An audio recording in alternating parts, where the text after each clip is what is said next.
In Owerri, the morning was filled with noise and excitement. Children were laughing, suitcases were being loaded into shiny black SUVs, and the whole street seemed alive. Amara stood at the gate of her husband's family home, holding her small suitcase with hope in her eyes. She had imagined this moment for days. Her first holiday trip as a new bride. She pictured herself walking on the beaches of Zanzibar with her husband, sharing laughter with his family, and taking photos like every happy couple. But reality struck hard. Madame Ijeoma, her mother-in-law, stood tall in her bright lace attire, giving out instructions as if she were the queen of the house.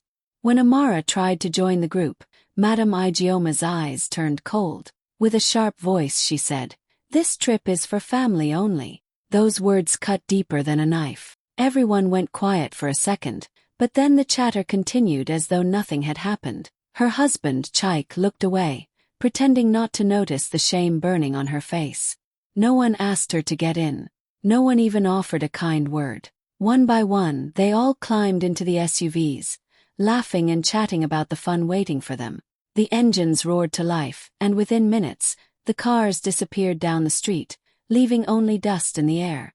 Amara stood there frozen, her suitcase still at her feet, her hand half raised in a wave that was never returned. She felt small, abandoned, and painfully alone. It was supposed to be the beginning of her new life, but in that moment, it felt like the loneliest goodbye. Amara dragged her small suitcase back into the house, each step heavier than the last. The laughter of her in-laws still echoed in her ears as their SUVs disappeared. She tried to keep her head high, but her eyes burned with tears.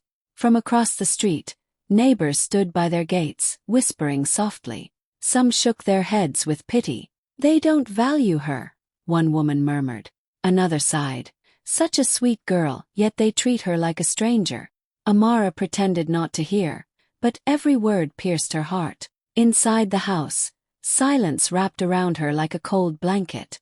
The big living room that had been filled with excitement only minutes ago now felt empty and unfriendly. She placed her suitcase by the wall and sat quietly, staring at the floor. Her hands trembled as she tried to distract herself, arranging cushions, wiping a table, anything to keep from breaking down. But no matter what she did, the weight in her chest only grew heavier. At night, when the world was asleep, her mask finally slipped. In the quiet of her bedroom, Amara buried her face into her pillow and cried. The tears came hot and fast, soaking the sheets. She cried not just for the trip she had missed, but for the love and acceptance she longed for and could not find. She thought of her own family back in the village, the way her mother always welcomed her with open arms, the way her father's voice softened whenever he called her his pride. Here in her new home she felt like an outsider, unwanted and unloved. Her heart whispered painful questions she was too afraid to say out loud. Had she made a mistake marrying into this family? Was her husband truly blind to her pain, or did he simply not care? The loneliness pressed in like a shadow that would not leave. She wiped her tears and forced herself to sleep, but even in her dreams, the image of being left behind returned again and again. To everyone outside, Amara smiled during the day, pretending everything was fine.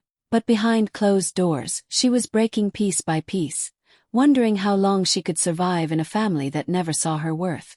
Amara could have stayed in her room, crying herself to sleep every night, but something inside her refused to break completely. One morning, as the sun lit up the streets of Owerri, she told herself, "I will not let their rejection define me." She needed a reason to wake up each day, something bigger than the pain she carried. While walking through the town one afternoon, her eyes fell on a colorful poster outside a shop, "Volunteers needed at Owerri Women's Center." She stood there for a long time, reading the words again and again, until finally she copied the number. The next week, with a pounding heart, she walked into the center.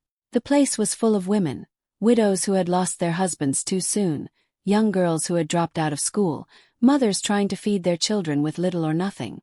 Their faces carried stories of struggle, yet when they spoke, Amara saw sparks of courage.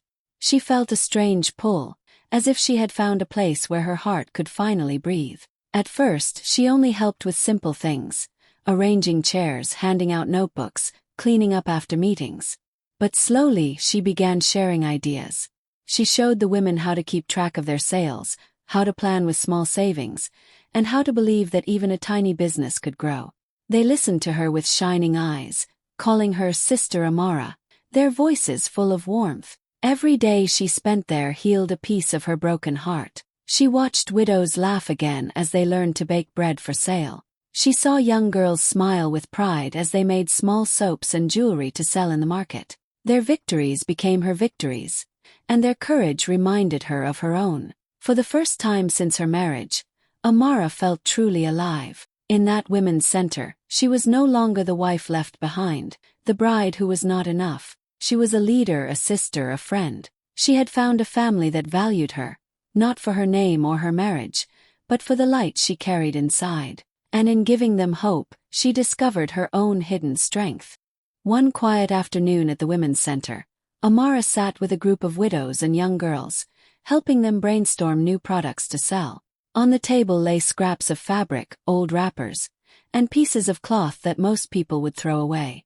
As she listened to their ideas, her fingers absent-mindedly began sketching on a sheet of paper. She drew a simple but stylish bag, strong enough to carry groceries, yet beautiful enough to be used anywhere. When she showed the sketch to the women, their eyes lit up. "This is lovely, Sister Amara," one of the widows exclaimed. Another clapped her hands and said, "People will buy this, I'm sure." Their excitement was contagious. Amara felt her heart race with a spark of something new, possibility. The next day, she gathered a few women and they started experimenting.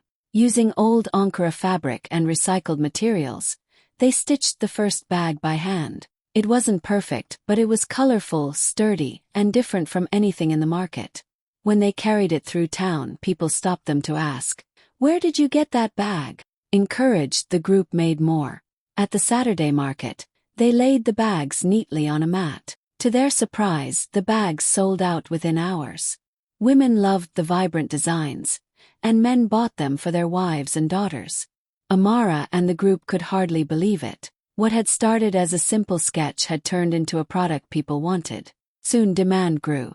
Neighbors placed orders, shop owners asked to stock them, and customers from nearby towns began to call. The women worked late into the night, laughing and singing as they sewed, their hands busy but their spirits alive with joy. Amara looked around the room one evening and felt her chest swell with pride. These women, once broken by life's hardships, were now creators, providers, and dreamers again. For Amara, it was more than just making bags. It was proof that out of rejection could come something beautiful. What her in-laws had meant for shame had become the very spark of her destiny. And deep down, she knew this was only the beginning of something far greater than she had ever imagined. What began as a small project at the Women's Center quickly grew beyond anything Amara had imagined. The handmade bags that she and the women crafted were no longer just selling in the local market. They were becoming a sensation. People from all over Owerri wanted them. Neighbors started sharing photos on social media, and soon messages began pouring in from Lagos. "Do you ship to Lagos?" One read. "We'd love 10 of your bags," another said. Before long, even international buyers were reaching out, curious about the unique, eco-friendly designs. Amara decided it was time to give her little project a name. After brainstorming with the women at the center, they agreed on Omiccraft, a name that honored her journey and the strength of the women who made it possible. She registered the brand and began taking orders seriously. Weeks passed, and Amara focused entirely on Omiccraft, barely noticing the dates on the calendar. Meanwhile, her in-laws were back from their luxury holiday in Zanzibar, posting picture after picture on social media, their smiling faces on beaches, holding cocktails, and showing off designer luggage. They expected the same old Amara, waiting at home, looking sad and disappointed, perhaps even apologetic. But when they stepped through the front gate of their Owerri home, their eyes widened in disbelief. The first thing they noticed wasn't Amara sitting quietly as they had imagined. Instead, the newspapers they had left on the coffee table caught their attention. The front page of one local paper featured a large photograph of Amara, smiling confidently, holding one of her handmade Omiccraft bags. The headline read, "From Rejection to Rising Star, Amara's Journey of Hope and Creativity." Chike's mother, Madam Igioma, flipped through the pages, her lips pressed tightly together. She looked at the other tabloids scattered across the table.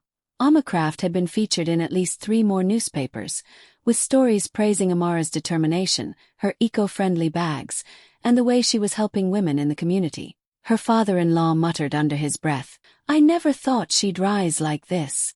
Even Chaik's siblings stopped mid-conversation, staring at their sister-in-law in awe, unable to hide their surprise.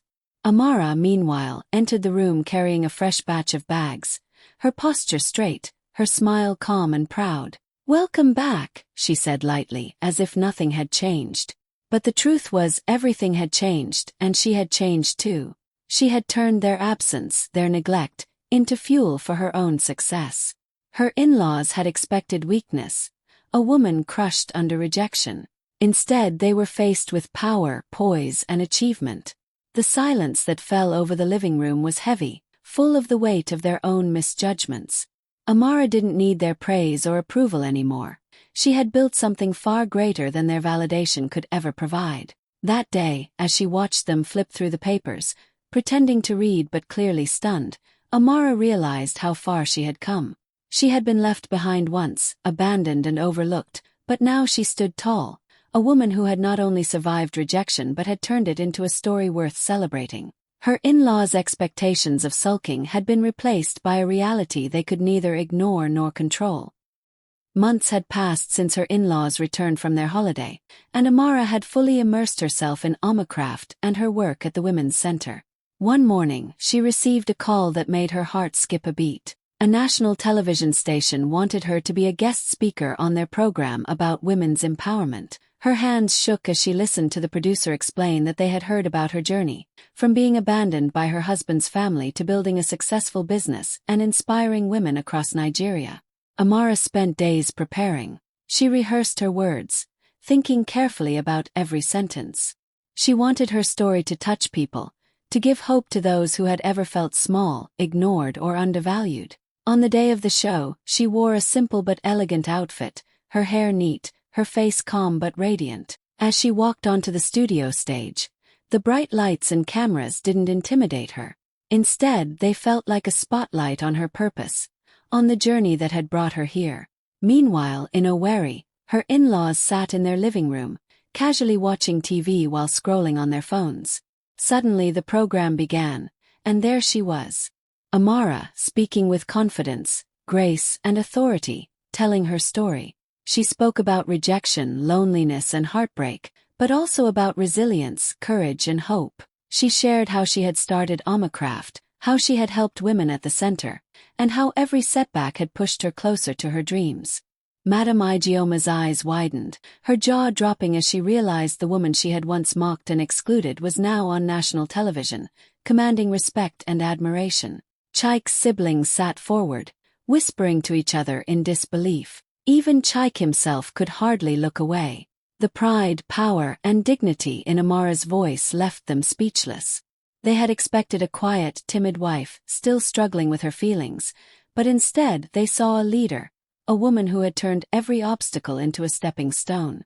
As Amara concluded her speech, the host applauded, and the audience cheered. In that moment, millions of viewers across the country heard her story, and her in-laws watched silently, unable to respond. Amara smiled softly at the camera, her eyes shining with triumph. She had not only spoken her truth but had shown the world, and her family, that her worth was never theirs to decide. After Amara's appearance on national television, the buzz around her grew even louder. Everyone in Owerri seemed to be talking about her, the clever, kind, and ambitious woman who had turned rejection into success. News outlets, social media, and word of mouth spread her story everywhere. People praised Omiccraft, admired her courage, and spoke about the way she was empowering women. Meanwhile, her in-laws, especially Madame Igioma, felt the sting of embarrassment more sharply than ever. Just weeks ago she had called Amara useless, laughed at her ideas, and treated her like an outsider. Now, the very neighbors who once whispered about Amara's misfortune were stopping by Madame Igioma's house, smiling and shaking their heads. "Your daughter-in-law is putting Owerri on the map," one neighbor exclaimed. Another said, "We should all be learning from her, not judging her." Madame Igioma's face went pale. She opened her mouth to respond, but no words came. Her husband muttered something under his breath, but even he looked uncomfortable as he realized the truth. The family had expected Amara to remain quiet and powerless, still living in their shadow, but now the world was celebrating her, the woman they had abandoned and mocked. Chaik's siblings exchanged nervous glances. The teasing, the jokes, the superiority they had felt, all of it vanished in an instant. People stopped them in the street to ask about Amara, to compliment her work, and to admire her achievements. The family who had once tried to diminish her suddenly found themselves in the middle of whispers and stares, not for their wealth or trips abroad, but because they had overlooked a woman of extraordinary talent and courage. Amara, for her part, continued her work without malice. She did not gloat, and she did not seek revenge in words. Yet her very presence, her growing influence, and the admiration she received from the world spoke louder than anything she could have said. Madame Igioma and the family felt a heavy weight in their hearts, shame for how they had treated her, embarrassment for underestimating her, and awe at the woman they had ignored. In every corner of Owerri, Amara's name was spoken with respect, pride, and admiration, leaving her in-laws to silently reckon with the truth. The woman they excluded had risen higher than they ever imagined, and there was nothing they could do to change it. The night of the grand gala arrived, and Owerri's biggest hall glittered with chandeliers, sparkling gowns, and the hum of excitement. Amara walked in with quiet confidence, her dress simple but elegant, her smile radiant. She was there to accept an award for Omiccraft, recognition for her hard work, creativity, and the positive impact she had made on women's lives. Every step she took through the crowd felt like a victory over the months of struggle and rejection she had endured. Meanwhile, her in-laws had also arrived, dressed in their finest. Madame Igioma wore a bold, expensive gown, and Chaik's family looked polished and perfect. They had come with one goal: to appear connected to Amara's success, hoping to take photos beside her, to pretend they had always been supportive. They expected her to feel awkward or grateful, perhaps even flustered by their presence. But Amara's mind was far from them. She moved through the room with grace, shaking hands with other entrepreneurs, exchanging kind words with admirers, and accepting congratulations from people who truly respected her journey. When the announcer called her name to come on stage, she stepped forward without hesitation. The applause was deafening. Cameras flashed, capturing her holding the award, her face glowing with pride. Her in-laws tried to edge closer, attempting to take a picture beside her, but whispers ran through the crowd. People remembered the story of how she had been abandoned, left behind while they went on their luxurious trip, mocked and dismissed by the very family that now tried to share in her moment. Eyes followed them, silently judging, and the family felt a tension they could not escape. Amara looked out over the crowd and saw friends, colleagues, and women whose lives she had touched beaming at her. She raised the award slightly and smiled. She did not need to confront her in-laws with words. The truth was clear to everyone. She had risen without them, achieved greatness without their support, and built a life they could never claim a part of. That night, as the gala continued and cameras continued to flash, the pride and joy in Amara's heart outshone any discomfort her in-laws felt. Her sweet revenge was not cruelty or revenge in words. It was her success, her recognition, and her dignity, all earned with her own hands, her own courage, and her unstoppable spirit. She had risen, and the world finally celebrated her. The grand hall was alive with applause and excitement as Amara stepped up to the podium to deliver her closing speech. Her heart beat steadily, not with nerves, but with the quiet pride of knowing how far she had come. The chandeliers reflected off the polished floor, and the crowd of business leaders, women she had mentored, and supporters of Omiccraft waited, eager to hear her words. Amara took a deep breath, smiled, and spoke with a calm but powerful voice. "Sometimes rejection is a gift in disguise," she said. "The trip they didn't take me on became the journey that changed my life. I was left behind, abandoned, and overlooked. But in that space I discovered my own strength, my own purpose, and the power to create something beautiful that could change lives." The audience erupted in cheers and applause. People rose to their feet, clapping and shouting their support. Women wiped tears from their eyes, inspired by her courage and honesty. Every word she spoke carried the weight of her journey, from loneliness and heartbreak to triumph and empowerment. In the crowd, her in-laws sat frozen. Madame Igioma's hands trembled slightly as she clutched her program. Chaik's siblings stared in disbelief. They had expected a timid, defeated wife, yet here she was, strong, respected, and radiant. Their faces were pale with shame, and they could not hide the truth. The woman they had abandoned had risen far higher than they could ever imagine. Amara smiled softly, feeling a warmth in her chest that had nothing to do with applause or awards. She had turned every rejection into a stepping stone, every doubt into fuel for success. She was no longer the lonely bride left behind. She was a leader, a creator, a queen in her own right. That night, as the hall echoed with admiration and celebration, Amara knew with certainty that this was not just an ending, it was the beginning of an extraordinary new chapter in her life.